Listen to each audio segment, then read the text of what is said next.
梦游症。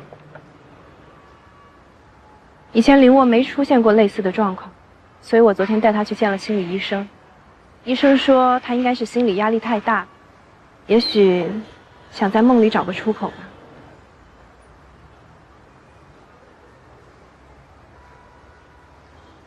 高山，离开林沃吧。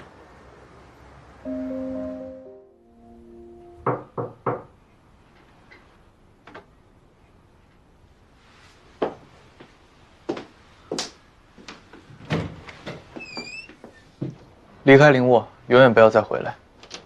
你没资格跟我说这些。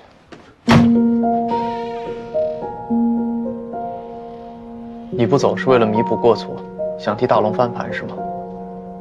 跟你没关系。如果说我能做到呢？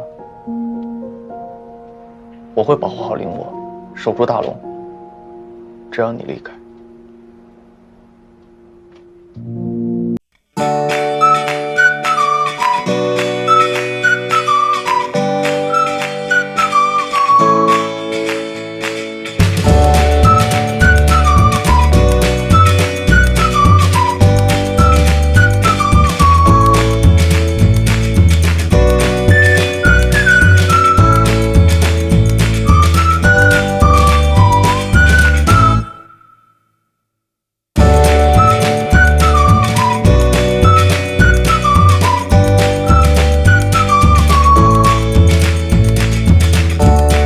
你就怂了，你就要走。我印象里你以前不是这样的人啊，你是不是觉得什么 SXC 家大业大，林沃就能开开心心的当富太太啊？这还笑？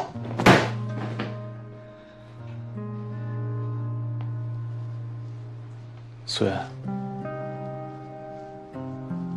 谢谢你为我操这么多心。滚蛋！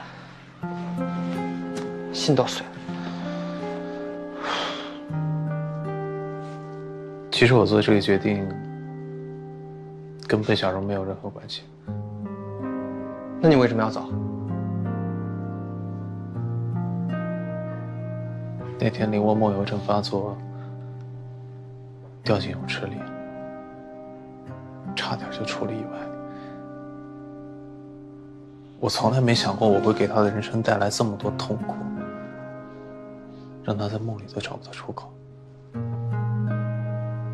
苏媛，我怕了。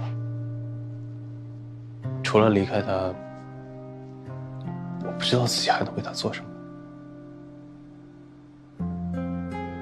那你就没想告诉林沃，你压根儿没想记什么证据，都是阴差阳错。如果林沃知道证据是他